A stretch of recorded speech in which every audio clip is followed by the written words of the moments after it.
السلام علیکم ناظرین، جیسا کہ میں نے کل ایک ویڈیو اپلوڈ کی تھی، آپ دوستوں کے سوالوں کے جواب دیے تھے، تو اسی طرح کچھ دوستوں کے اور بھی سوال آئے ہیں تو ان کے جواب اس ویڈیو میں آپ کو دیے جائیں گے۔ ناظرین، ویڈیو شروع کرنے سے پہلے میری آپ سے گزارش ہے کہ اسی طرح جس طرح آپ کو ویڈیو میں دکھایا جا رہا ہے، ویڈیو کو لائک کر دیں اور سبسکرائب کا جو بٹن ہے لال رنگ کا، اس کو بھی دبا دیں، اور ساتھ میں جو گھنٹی کا بٹن آتا ہے اس کو بھی دبا دیں۔ اس طرح کرنے سے ہر نئی آنے والی ویڈیو، نئی آنے والی خبر آپ تک پہنچتی رہے گی۔ تو آئیے ویڈیو شروع کرتے ہیں۔ ایک دوست کا سوال ہے کہ کرونا وائرس کی وجہ سے نئے ویزے پر سفر نہیں کر سکے، معلوم کرنا ہے کہ اسی ویزے کی تجدید ہوگی یا نیا ویزا لگانا پڑے گا۔ ویزا مارچ 2020 میں اسٹیمپ ہوا تھا۔ تو میرے بھائی، سعودی حکومت نے کئی مرتبہ پہلے بھی جو ہے لوگوں کے ویزے خروج وعودہ اور وزٹ پر آنے والے جو لوگ تھے ان کی جو ویزا ایکسپائر ہوتے ان کی مدت میں بغیر فیس کے اضافہ کیا تھا، تاکہ جو وہ لوگ ہیں وہ کرونا وائرس کی وجہ سے مشکلات کا شکار نہ ہوں اور کسی قسم کا مالی بوجھ ان پر نہ پڑے۔ تو سعودی حکومت کی جانب سے پہلے بھی اعلان کیا جا چکا ہے کہ سعودی عرب آنے والوں کی سہولت کے لیے پرانے ویزوں کی ری شیڈولنگ کی جائے گی، اور جو ایسے افراد ہیں جن کے ویزے اسٹیمپ کرائے ہوئے تھے مگر وہ سفر نہیں کر سکے اور ان کی میعاد ختم ہو گئی ہے، جو ان کے لیے سفارت خانے کی جانب سے ری اسٹیمپنگ کا سسٹم شروع کر دیا ہے، اور جن کے ویزے پہلے لگے ہوئے ہیں اور ان کی مدت ایکسپائر نہیں ہوئی ہے تو وہ لوگ جو ہے وہ سفر کر سکتے ہیں، لیکن ان کے لیے ایک شرط ہے کہ وہ کرونا ٹیسٹ کی رپورٹ جو ہے وہ اپنے ساتھ لازمی رکھیں، جو سفر سے 72 گھنٹے سے زیادہ پرانی نہ ہو۔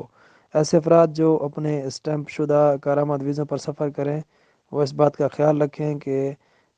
وہ ایسی لائسنس یافتہ لیبارٹری سے کرونا ٹیسٹ کرائیں جو سعودی سفارت خانے کی جانب سے منظور شدہ ہوں۔ ایک اور دوست کا سوال ہے کہ اس کا دوست چھٹی پر گیا ہوا تھا پاکستان اور پیچھے اس کو کفیل کا انتقال ہو گیا، تو اس کا ویزا خروج وعودہ اور اقامہ دونوں ایکسپائر ہو گئے ہیں، اب وہ کس طرح واپس آئے گا؟ تو آپ کے دوست کے کفیل کا انتقال ہو گیا، جس کے بعد ان کے تمام قانونی معاملات سیز ہو گئے ہوں گے۔ اگر آپ کے دوست کے کفیل کے ورثاء سے رابطہ ہے تو ان سے رابطہ کریں، کیونکہ قانون کے مطابق جس شخص کا انتقال ہوتا ہے ان کی تمام املاک ورثاء کے نام منتقل کرنے کے لیے عدالت سے حکم جاری ہوتا ہے، جس کے مطابق وراثت تقسیم ہو جاتی ہے۔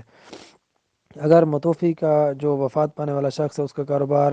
اور زیر کفالت کارکن ہوں تو ان کے معاملات یعنی کاموں کی تجدید اور دیگر سرکاری معاملات کی دیکھ بھال کے لیے ورثاء میں کسی ایک کو مقرر کیا جاتا ہے، جنہیں یہ قانونی حق دیا جاتا ہے کہ وہ کارکنوں کی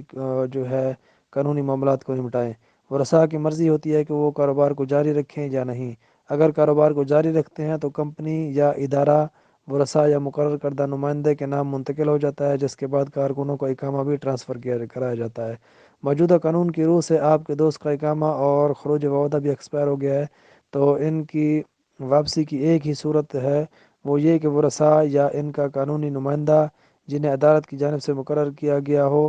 اور ان کے پاس جوازات سے قانونی معاملات طے کرنے کا اختیار ہو، وہ جو ہے اس کا اقامہ اور خروج وعودہ کی مدت میں اضافہ کرا سکتے ہیں، جس کے بعد آپ کے دوست سعودی عرب آ سکتے ہیں، کیونکہ سعودی عرب آنے کے لیے کارآمد اقامہ ہونا اشد ضروری ہے۔ جن افراد کے اقامہ اور خروج وعودہ ایکسپائر ہو گئے ہیں ان کی سہولت کے لیے حکومت نے آن لائن تجدید کی سہولت فراہم کی ہوئی ہے۔ ناظرین، اگر ویڈیو آپ کو اچھی لگی ہے تو ویڈیو کو لائک کر دیں اور چینل کو سبسکرائب کر دیں۔ ملتے ہیں اگلی ویڈیو میں، تب تک کے لیے اللہ حافظ۔